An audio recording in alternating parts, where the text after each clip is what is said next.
name is Catherine Tejan and I'm doing my skills checkoff for the self-skin assessment. It's really important to just do this type of exam whenever you're completely stripped down of clothes before or after a shower. Just checking to make sure there's no significant skin changes that could indicate cancer. Before I start off, I just wanted to go over some of the things you may need. For my skills checkoff, I have the full-length mirror right here next to me. I have a chair, and I also have a handheld mirror.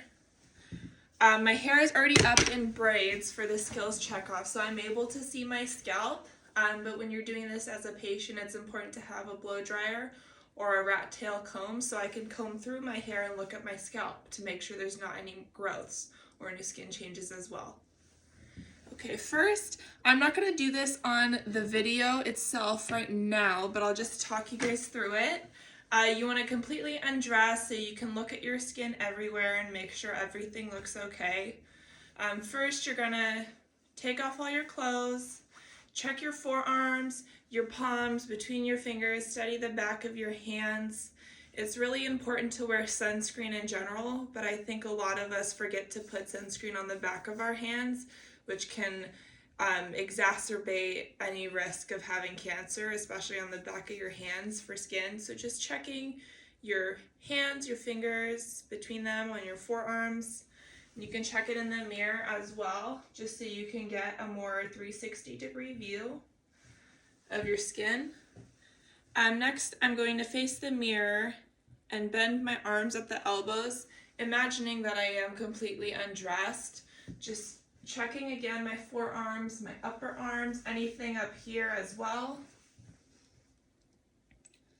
And then you study the entire front of your body, so making sure to check your face for any skin changes, your chest, torso, working all the way down to the legs, just trying to make sure that there's nothing irregular. And by the irregular, I mean the A, B, C, D, F that we learned in lecture.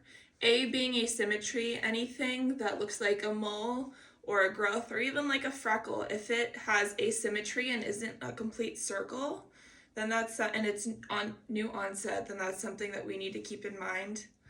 If there's an irregular border, I actually have one I have a little one on my head up here that my doctor wants me to keep an eye on because it's an irregular border. They don't want to do a biopsy on it quite yet, but it's just something to keep in mind and really make sure that you're putting on a lot of sunscreen and taking care of your skin as well as protecting it. C, any color variation. So typically a mole or a freckle will be brown or a little bit of a beigey color. What we really don't want is for it to be like brown and then purple and then red, something like that, because that could mean that there's new skin growing on top of the older skin, which is definitely a bigger indicator for cancer as well. And a diameter, anything bigger than 6 millimeters. So the one I was showing on my forehead is pretty small, but if it is a bigger marking on your skin with with more rapid onset, so you're looking at it and you're like, hey, that's pretty big and that wasn't there a couple weeks ago, it's definitely important to contact your provider and let them know about it as well. E is for elevation and evolution. So evolution, like I was saying, rapid onset, something that hasn't been there for a while or looks like it's gotten exacerbated or grown over time.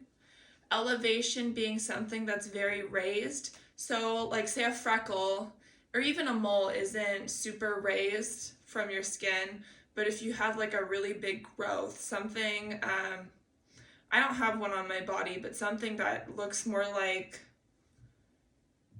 kind of like a lesion, like a very protruding lesion, that's something that you would want to let your doctor know about as well. And then anything that's funny looking, so anything that looks weird on your body that wasn't there before, it's definitely important to keep an eye on it and let your doctor know so that they can keep a record of its growth as well.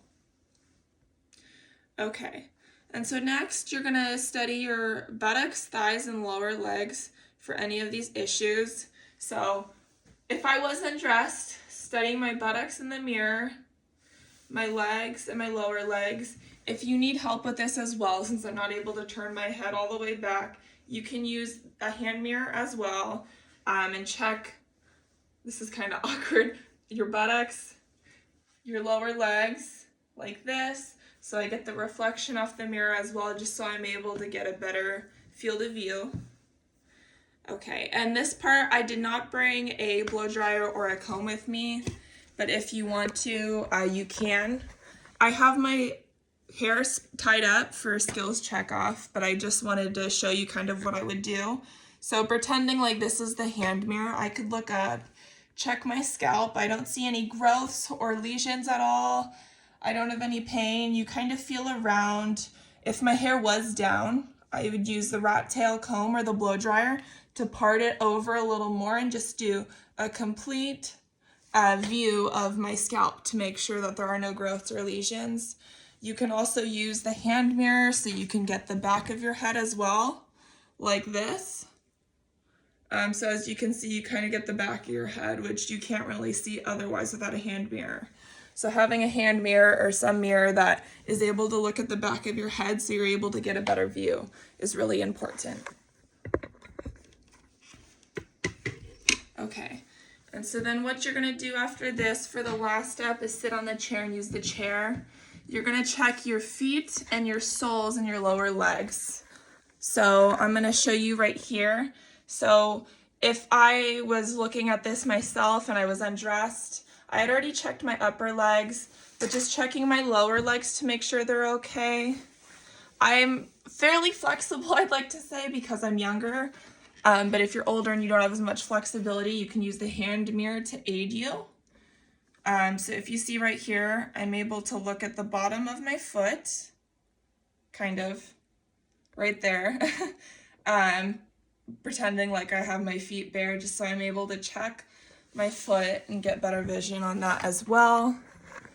And so then after that, I didn't see anything on mine. I did a whole skin assessment by myself as well. But if you see any abnormal growths or irregularities that are not there, it's really important to report it to your provider as well, just so they can keep a record of it. Skin cancer is really common in this day and age, and it's really important that we maintain our skincare and wear sunscreen to protect ourselves. But yeah, if there's any questions, please let me know. Thank you. Bye.